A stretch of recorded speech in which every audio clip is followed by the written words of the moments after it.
막달라 마리아는 부활하신 예수님을 만져서 오감으로 확인을 하려고 했는데 예수님께서는 만지지 못하게 하셨습니다.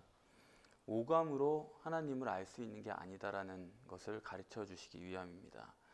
오감으로 하나님 관계가 되지를 않습니다. 구약 시대에는 하나님께서 이것을 보여주기 위해서 처음에는 보이는 것으로 다 하셨습니다. 구약 시대는 보이는 것을 절대로 역사하셨습니다. 출애굽의 기적들을 통해서 실제적으로 구원이 임하는 것을 보여주셨습니다. 또 하나님께서 스스로 말씀하시기를 이것으로 내가 여호와인 줄 알라. 보이는 것으로서 하나님을 계시해 주신 것입니다. 그러나 그것은 과거고 그것은 초보의 이야기고, 그러나 마태복음 12장에 와서는 표적을 구하는 사람들을 향해서 예수님께서 악하고 음란한 세대다 그렇게 말씀했습니다. 그러니까 이제부터는 절대로 안 된다. 지금까지는 그래 왔지만, 처음에는 그렇게 소개가 됐지만, 보이는 것으로 하나님의 역사를 생각해 왔지만 이제는 아니다. 이 신앙이란 건 전혀 차원이 달라야 된다는 것이죠. 신약 시대에 와서는 전혀 다른 수준에서 설교하고 전혀 다른 수준에서 신앙생활을 하는 것입니다. 이게 안 된다고 그러면 아직도 유대교 수준에서 머물고 있다고 봐도 과언이 아닌 것이죠. 또 예수님께서 막달라 마리아에게 왜 만지지 말라고 하셨나? 만져가지고 확인한 사람은 늘 그렇게 하려고 합니다. 그게 바로 문제예요. 영이란 것은 시공을 초월해 있지 않습니까? 그러니까 시공을 초월해 있다는 것은 물질적으로 물리적으로 만지거나 오감으로 감지할 수 없는 대상이란 뜻이죠. 그럼에도 불구하고 또 영은 실체입니다. 실체는 실체지만 오감으로 판단될 수 있는 건 아니에요. 그렇기 때문에 오감으로 하려고 해서는 안 된다. 이후에 보면 막달라 마리아와 다르게 제자들은 예수님을 보이는 예수로 확인을 했습니다. 부활하신 예수를 눈으로 확인을 했는데, 그런데 그것이 어떻게 되느냐? 그 사람들이 보고 믿어봤자 결국에는 갈릴리에 고기 잡으러 가는 겁니다. 그러니까 보이는 것으로 확인하는 것이 전혀 신앙적으로 유익할 게 없어요. 오죽하면 예수님께서 나의 주 나의 하나님입니다 이렇게 고백하는 도마를 향해서도 네가 나를 본고로 믿느냐? 보지 못하고 믿는 자는 더 복이 있다 이렇게 말씀을 하신 것입니다. 그러니까 영의 실체성이라는 것은 절대로 오감으로 확인되는 것은 아니다. 그러므로 굳이 우리가 우리의 능력을 가지고 그것으로 하나님을 알려고 한다면 그래도 이성입니다. 감성으로서는 절대로 영을 알 수가 없어요. 감성으로 신앙생활을 하려는 사람은 천국 가는 거 아예 포기해야 됩니다. 그거 절대로 영이 아니에요. 그러므로 예수님께서는 막달라 마리아에게 만지지 말라 그렇게 말씀하시면서 오늘 우리가 중요하게 주목하고자 하는 것은 내가 아버지께로 올라가지 못하였다 그 말씀입니다. 못하였다. 그러니까 이 말을 아니 영이신데 초월적인 하나님이신데 못한다. 전지전능하신 하나님 못한다. 그게 무슨 뜻일까요? 아직 이 땅에서의 시간이 남아있다는 것을 말씀하는 것이기도 합니다. 우선은. 왜냐하면 부활만 가지고는 되는 게 아니거든요. 부활에 대해서 제자들이 만나고 다 보았지만 그러나 바다에 가서 고기 잡고 있잖아요. 그러니까 그렇게 부활했다 이 사실만으로 되는 것은 아니기 때문에 이 땅에서 40일 동안 머물면서 제자들에게 그 부활을 바로 계시해야 될 이유가 있습니다. 그렇기 때문에 올라가지 못한 게 있어요. 그러나 그럼에도 불구하고 내가 아직 올라갈 때가 아니다. 할 일이 더 남았다. 이렇게 말씀하시면 될 것을 여기 왜 올라가지 못하였다. 내가 못하는 것처럼 그렇게 말했을까 하는 것입니다.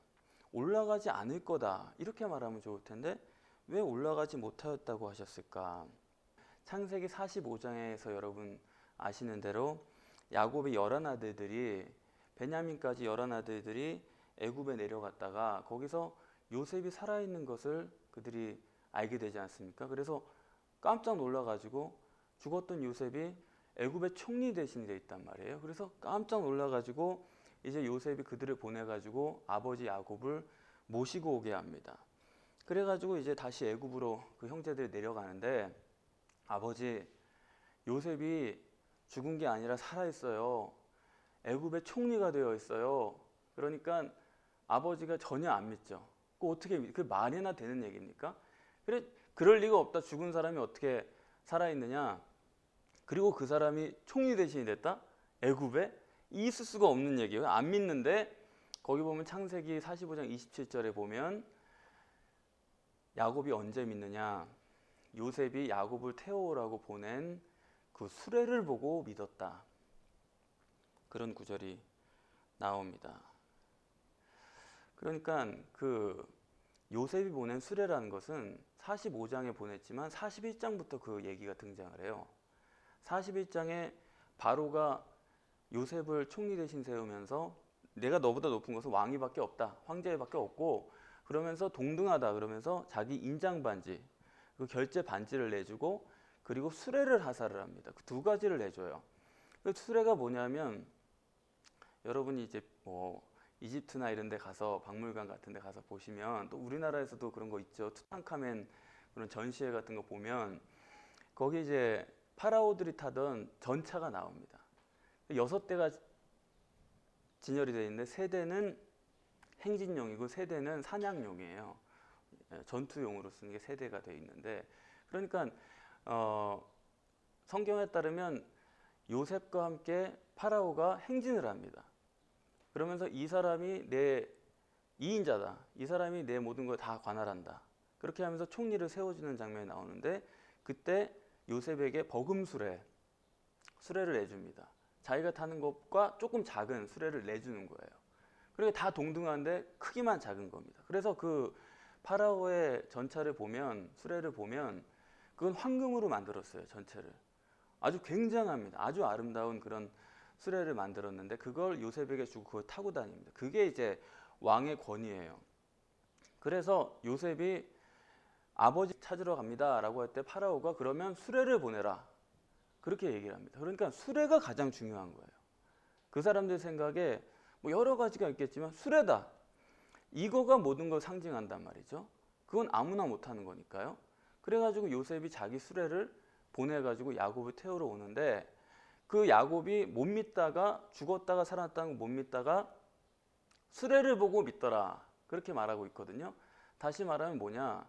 이 수레, 예수님이 수레를 타셔야 된다는 걸 말하는 겁니다. 예수님이 이 땅에 오실 때 그냥 오신 게 아니고 수레를 타고 오셨는데 그걸 성경에서는 성령으로 잉태됐다.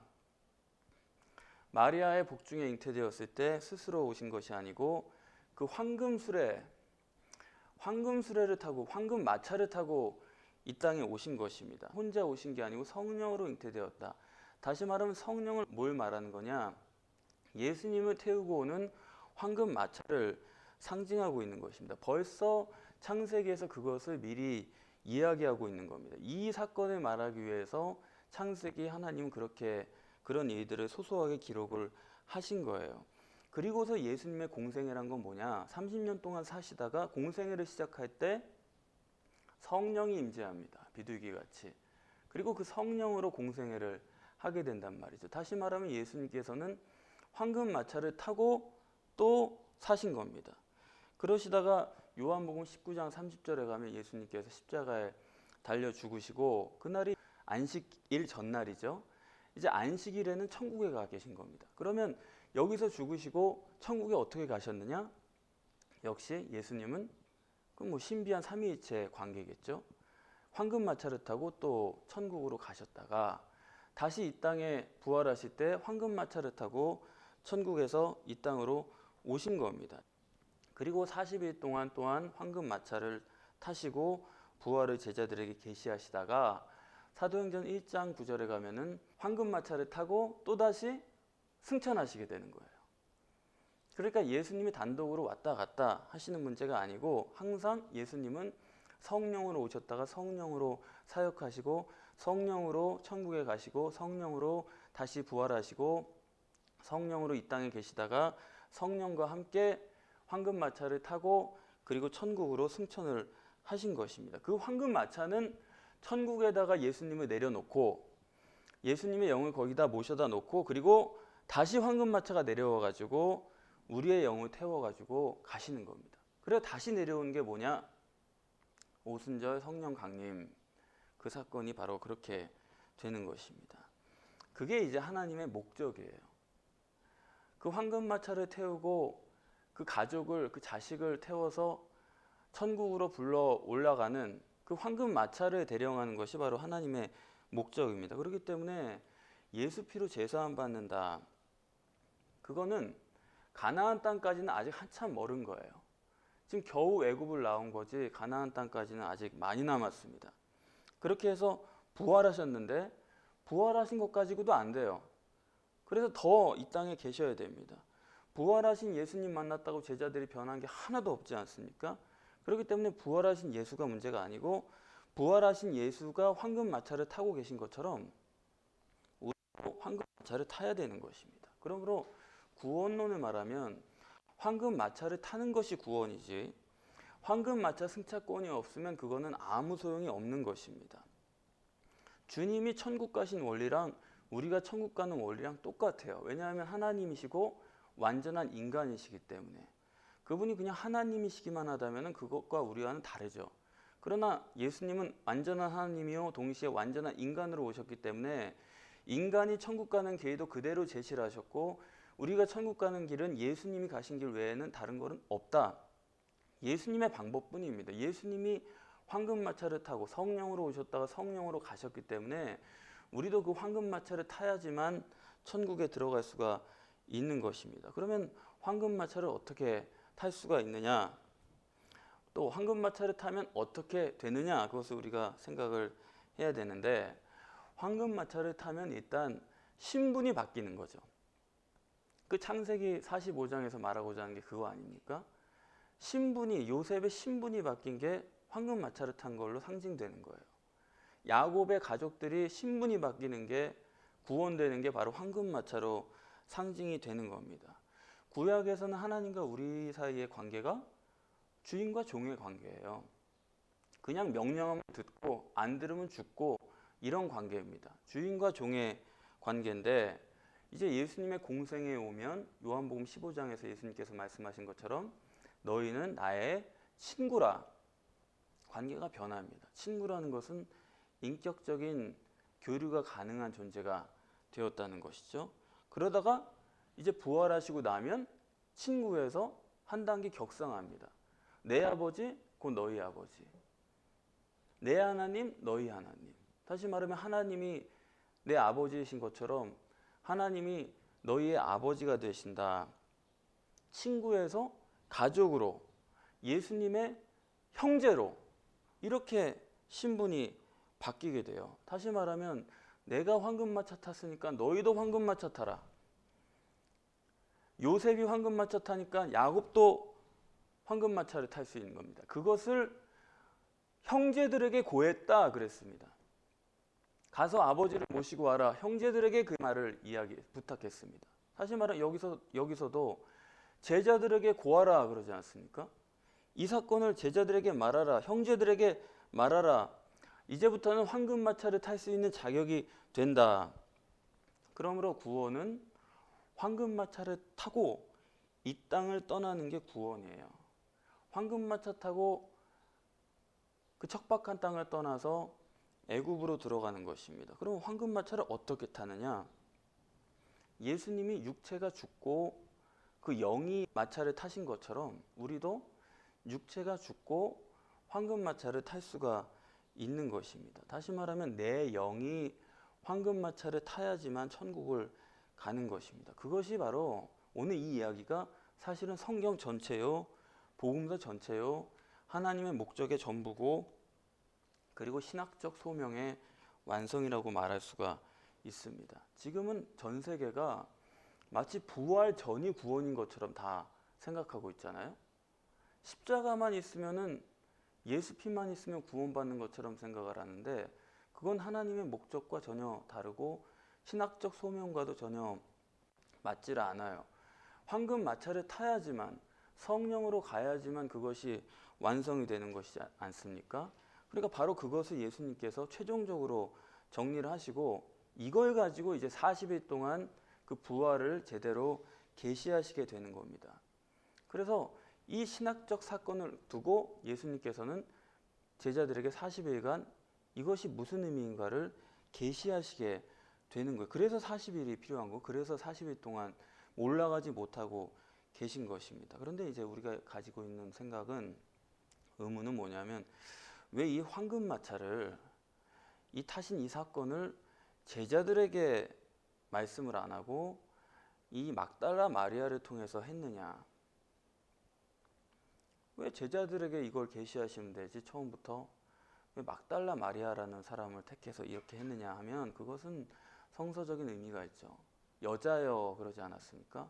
그리고 이후에는 제자들에게는 보여주셨는데 이 막달라 마리아에게는 그런 단계를 다 건너뛰고 즉각적으로 만지지 말라. 그러니까 초보의 단계를 뛰어넘어서 그냥 즉각적으로 만지지 말라. 다시 말하면 여자여, 여자라는 것은 성경에서 가치가 없다는 뜻이에요.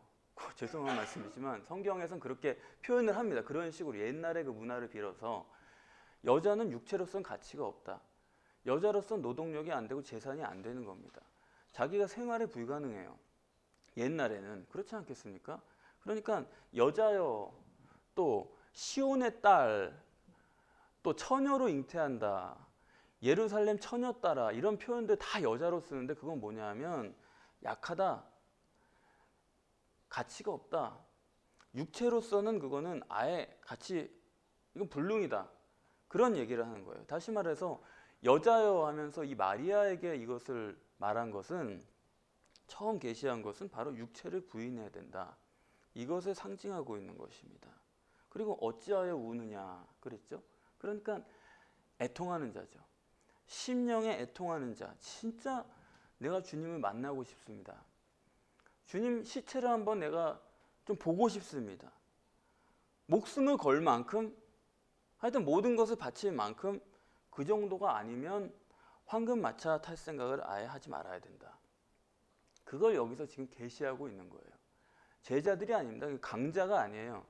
육체로서는 아무 의미가 없고, 그러나 심령에 애통하고 육체를 부인하고 자기 중심을 떨쳐낸 그런 사람이 황금마차를 탈 수 있다는 것을 예수님께서는 처음부터 이렇게 계시를 하는 것이고, 그렇기 때문에 막달라 마리아입니다. 한마디로 사람이 죽기 전에는 불가능하다. 영이신 하나님께서 황금마차를 타기 위해서 육체가 완전히 죽어야 됐던 것처럼, 사도 바울이 말했듯이 내가 죽는 것이 유익하다. 죽는 것이 산다는 것이죠. 육신이 죽는 것이 사는 길이고, 그것이 자기 능력이지, 그게 능력자예요. 자기를 죽일 수 있는 사람이. 육신으로 버티는 건 그거는 능력이 아닙니다. 육신으로 버티면 어디까지 버틸 수 있습니까? 육신으로 보약으로 뭐 먹고 뭐 건강하게 살고 어디까지 버틸 수 있어요? 저도 임종을 많이 받지만 보약을 많이 먹은 사람은 못 죽어요. 그게 이미 자기는 다 끝났습니다. 그런데 몸이 안 죽어요. 몸이. 정신은 정리가 됐는데 몸이 그게 안 따라줘가지고 그 고생을 많이 합니다. 돌아가시는 분들. 그러니까 육신으로 버틴다는 게 그런 정도예요. 그래서 황금마차를 타게 되면 그때부터는 뭐 믿어라 그런 것도 아니고 그냥 영이 실제가 되는 겁니다. 내 육신을 죽이고 영으로 완전히 들어가 버리면 그때부터는 내가 뭐 믿어라 뭐 애쓰고 그런 정도가 아니고 그냥 영이 그냥 아예 나와 함께 그냥 나를 주도해 가면서 이끌어 가면서 그냥 그대로 그 세계로 빨려 들어가는 거지, 거기서부터는 뭐 노력하고 뭐 공부하고 그런 뭐 애쓰고 이런 게 없습니다. 그래서 이렇게 황금마차를 타버리면 그때부터는 정말로 세상이 그를 감당할 수가 없게 되는 거예요. 성령을 받았다는 것은 뭐냐? 세상이 감당할 수 없다는 게 무슨 말입니까 도대체? 그거는 하나님이 됐다는 얘기예요. 사실은 이 말을 여러분들 너무 부담 있게 들으시면 안 돼요. 이거 선입견을 다 빼고 성경 말씀 그대로 우리가 얘기를 하면 너희는 신이라 그랬습니다. 그러니까 하나님이 애초에 사람을 신처럼 만들 의향이 있어요. 그렇기 때문에 아들이라고 우리를 부르는 겁니다. 양아들이라고 우리가 되는 이유가 하나님이 애초에 우리를 신으로 만들어줄 마음을 가지고 있는 거예요. 그래서 성령을 받는다는 거예요. 왜 성령을 굳이 성령이 옆에 도와주면 되지 왜 성령을 주느냐?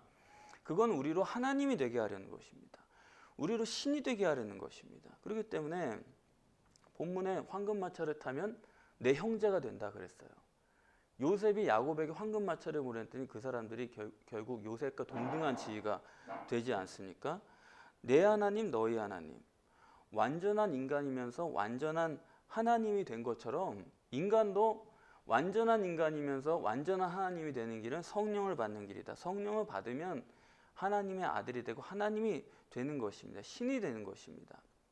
그리고 너희가 그리스도와 함께 왕노릇하리라. 왕노릇한다는 게 도대체 무슨 얘기입니까? 그냥 왕의 능력을 가지고 산다는 거죠. 그건 뭐 옳은 사람이냐 의로운 사람이냐 선한 사람이냐 그런 얘기가 아니에요. 왕이란 거는 옳고 그르냐 선하냐 그런 문제가 아닙니다. 왕이란 건 능력을 얘기하는 거죠. 어디까지나. 그렇기 때문에 다윗이 여러 메시아가 있지만 선지자도 있고 또 제사장도 다 메시아예요. 기름 부음 받은 사람이지만 그러나 성경은 예수 그리스도의 조상을 왜 다윗으로 계시하느냐? 그건 왕이기 때문이에요. 다른 기름 부음 받은 자가 다 많지만 왕이 그 모든 것을 다 눌러버립니다. 우리 인간에게 주신 것은 너희가 제사장이 될 것이다. 너희가 선지자가 될 것이다. 그게 아니고 우리는 그리스도와 함께 영원히 왕노릇한다.